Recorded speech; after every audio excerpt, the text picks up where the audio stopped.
Salut à tous, j'espère que vous allez bien. Alors, si c'est la première fois que tu me découvres, je te demanderai de t'abonner, d'activer la cloche des notifications, de liker, de partager massivement la vidéo et de nous laisser également des commentaires.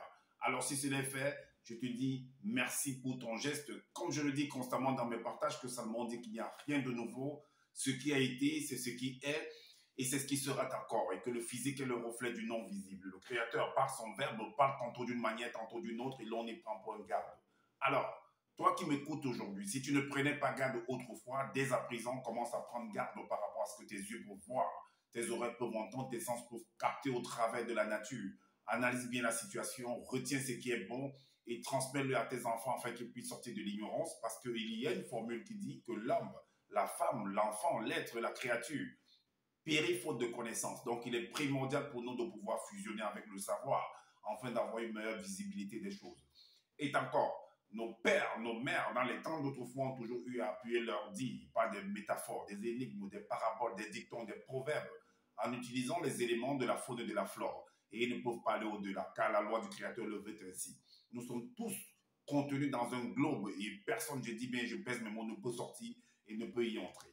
Alors, je reviens encore vers vous pour un décryptage, pour une petite vidéo par rapport au livre qu'a produit ce personnage qu'on appelle Zorolassan, ce faux pasteur, ce faux prophète. C'est des titres comme quoi il est le deuxième de la création, que c'est son Loba qui est le véritable créateur. Bon, d'autres pourront dire peut-être Dieu, tout ça. Donc, alors, nous allons vous démontrer au travers de son livre, au travers de ses écrits, au travers de sa connaissance qu'il a déposée en fait selon ce qu'il veut nous faire croire, qu'il connaît, il a tout le savoir. Dans son livre, ce livre-ci, ce fameux livre, qu'il appelle le livre l'initiative le plus puissant au monde, nous allons vous démontrer en fait que celui qu'il appelle Job Kisabé, qui est on va dire, la copie conforme en fait de Jésus dans les Bibles classiques, alors que nous l'a lui-même dit dans ses écrits, va démontrer en fait dans son livre que c'est un bâtard tout comme les Néphilim, c'est-à-dire les blancs et les sans mêlés. Donc il va traiter en fait les blancs et les sans mêlés de bâtards. Est-ce que vous comprenez? Nous allons vous le montrer vous-même. Alors ce monsieur-là qui vit en France, mais qui traite en fait les blancs de bâtards, d'enfants illégitimes. Alors, voilà pourquoi on va aller premièrement dans le livre de... on va aller en fait dans le livre de l'Évangile caché de Koudoumane que lui-même il a écrit. Qu'est-ce qu'il dit là-dedans? Il dit que dans l'Évangile caché de Koudoumane, au chapitre 13, le chapitre 13, le verset 7 nous dit, c'est un passage que j'ai toujours eu à mentionner, j'ai beaucoup mentionné tous ces temps-ci dans mes lives, dans mes vidéos, je vais dire. Alors, il dit là que, alors, donc il y a un personnage qui va donc faire la rencontre d'une dame, que vous l'a dit que c'est une dame, c'est une africaine, c'est une noire. Que ce personnage, en fait, soi-disant, d'autres vont le titre, par exemple, de Ange Gabriel, une entité, beaucoup de noms comme ça, que c'est des gens, je vous l'ai dit que c'est des gens qui ne vivent pas dans le globe visible, dans le plan physique, donc ils vivent hors du globe. J'ai démontré que c'est faux. Et alors, ce personnage dont on va rencontrer en fait la dame, selon le récit de Zola, une dame noire, une adolescente en fait. J'ai démontré cela. Et au verset 7, voici ce qu'il va dire. Je l'appelle Belengoudi. Alors, Gabriel se manifesta sur la terre, parce que voici, c'est sur la terre, afin d'annoncer une bonne nouvelle à Marie, que lui l'appelle Eyoumé, de la naissance miraculeuse d'un sauveur. Et c'est d'un sauveur. Alors, la naissance miraculeuse, c'est quoi? Déjà, comme je dis généralement, il faut comprendre ce que c'est que une définition. Et pour comprendre en fait la véritable définition d'un mot, il faut comprendre l'action de ce mot-là. Ça vous permet de donner le bon domaine de définition de ce mot. Alors, donc, le monsieur, donc, ou l'entité, ou l'ange, ou peu importe comment vous allez l'appeler, va faire la rencontre d'une jeune fille. Il va l'annoncer que, voilà, il va l'annoncer en fait qu'il y aura un enfant miraculeux, un enfant qui va naître miraculeusement. Je ne sais pas qu'est-ce qu'ils appellent naître miraculeusement. Ok. Le verset 17, il continue dans la conversation en disant que tu vas être enceinte. Donc, il dit à la jeune fille, tu vas être enceinte, tu conserveras dans ta matrice d'une manière extraordinaire et inattendue. Tu conserveras dans ta matrice de manière extraordinaire. Mais qu'est-ce qu'ils appellent extraordinaire? Nous savons ici, dans le plan physique, que pour qu'une femme soit enceinte, Soit tu vas aller à l'hôpital parce que un homme est venu déposer en fait son spermatozoïde là-bas. Il y a des gens qui vendent leur spermatozoïde. Et maintenant, parce que la femme, peut-être, elle a des complications, ou bien alors son mari avec qui elle vit, ou bien elle a besoin d'un enfant tout simplement, mais elle ne veut pas s'accoupler directement avec l'homme. Alors, qu'est-ce qui va se faire? On va lui vendre en fait on va l'injecter en fait. On va faire une insémination. Est-ce que vous voyez? Maintenant, plus tard, elle pourra être enceinte. Alors, tu vas être enceinte, tu concevras dans ta matrice d'une manière extraordinaire. Soit une femme va s'accoupler avec un homme pour pouvoir être plus tard, si elle est dans sa période féconde, pour pouvoir et plus tard être enceinte. Alors, le verset 20 nous dit que, alors la jeune fille, après avoir entendu les propos de ce monsieur, elle sera surprise en fait. Est-ce que vous voyez, elle sera surprise, elle va poser des questions, elle va dire, et il me dit à Gabriel, qui est, je l'appelle, comment cela sera-t-il possible? Comment ça va être possible? Ça veut dire qu'elle ignore en fait la technologie, elle ignore, elle veut comprendre en fait comment, de manière inattendue, de manière extraordinaire, ça va se passer comment?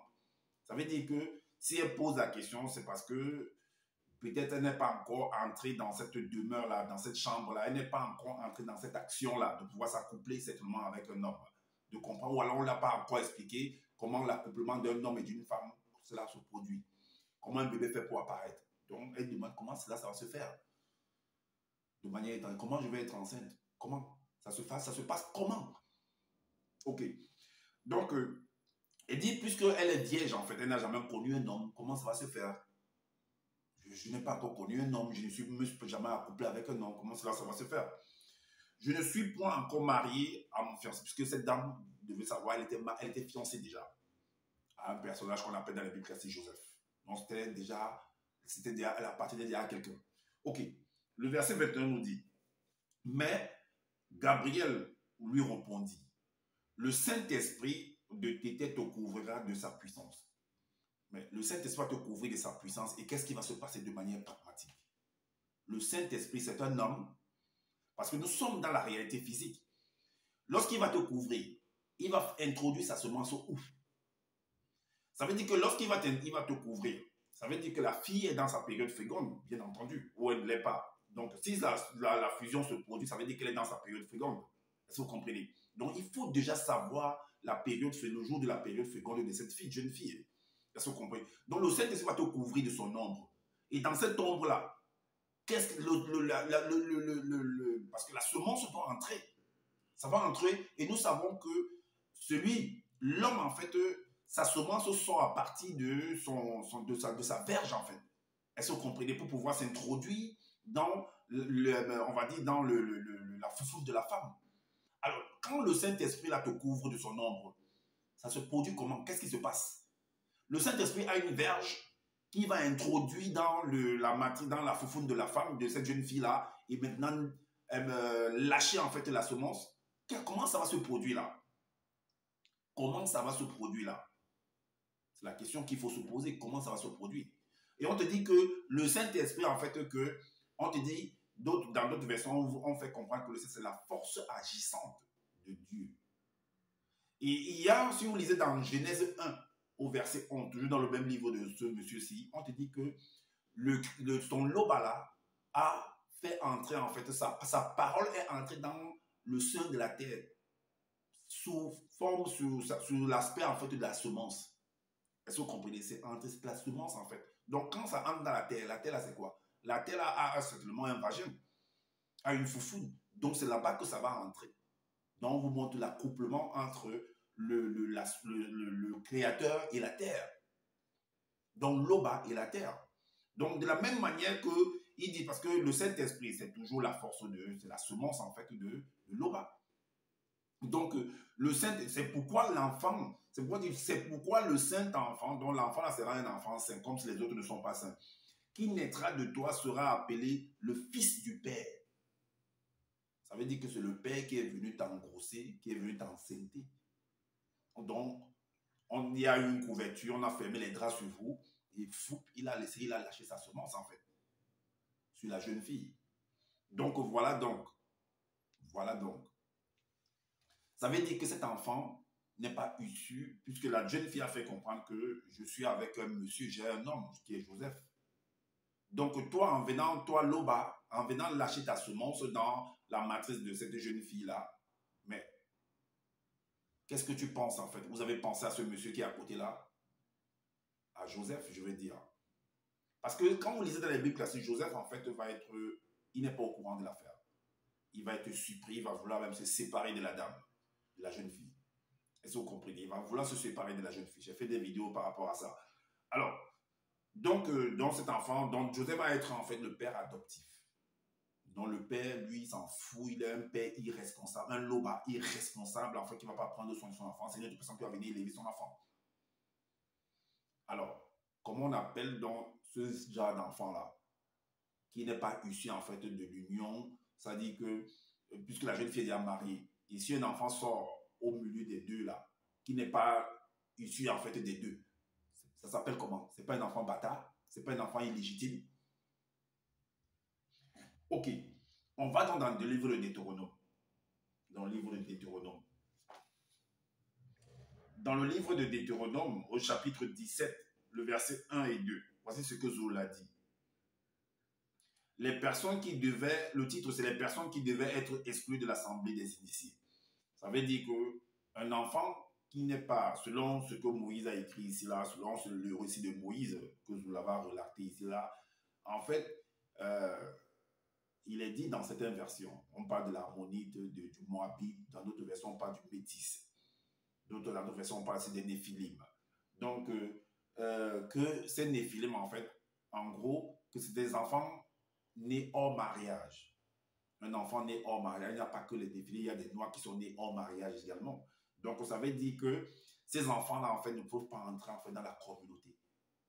Un enfant qui n'est pas, c'est selon leur loi, eux là-bas, il ne doit pas entrer dans la communauté. Donc, ils doivent avoir leur communauté à part. Est-ce que vous comprenez? Alors, il dit ici que les non-initiés n'entreront point dans l'assemblée des initiés. Les non-initiés n'entreront point dans l'assemblée des initiés. Ils sont exclus de l'assemblée jusqu'à l'arrivée de l'un des deux issus d'au-delà de la non-existence qui pourra les sauver et les introduire parmi les initiés. Qui pourra les sauver. Ok. Les blancs et les sangs mêlés, c'est-à-dire ceux issus de l'union interdite entre les anges déchus et nos sœurs de race noire non initiées non plus n'entreront point dans l'assemblée des initiés.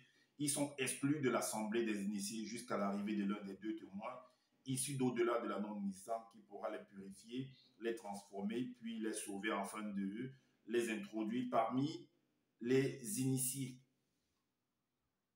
Vous avez compris?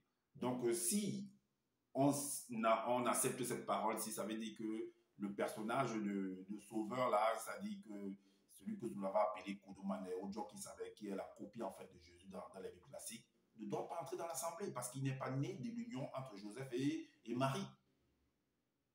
Est-ce que vous comprenez? Donc c'est un enfant bâtard, un enfant illégitime. Il ne doit pas entrer également.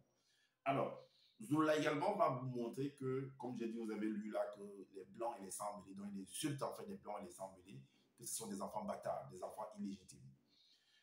Voilà pourquoi dans Origine, chapitre 6, il est dit au verset 1, « Or, quand les premiers hommes, selon ce que je l'ai écrit, quand les premiers hommes, c'est-à-dire les Noirs, commençaient à se multiplier sur toute la face de la terre, et qu'ils eurent engendré des filles noires, belles et élégantes, ayant une beauté incroyable depuis la plante de leurs pieds jusqu'au sommet de leur tête, on y trouvait en elles point de défaut corporel. » Le verset 7, 1. Le chapitre 7, au verset 1, il est dit que à cette époque précise, un groupe d'anges déchus parmi la troupe de Satan, le mauvais esprit émané du monde spirituel, influence spirituelle, occulte, qui, après avoir introduit l'hybridation avec les animaux, considéra que ces filles noires non initiées, issues de la lignée de Caïn, sous forme sensible, étaient belles et agréables et en devint amoureux. Et il se mit à conspirer entre eux sur ces femmes noires, afin de s'unir comme à des facultés génératrices à toutes celles qui leur plurent de préférence.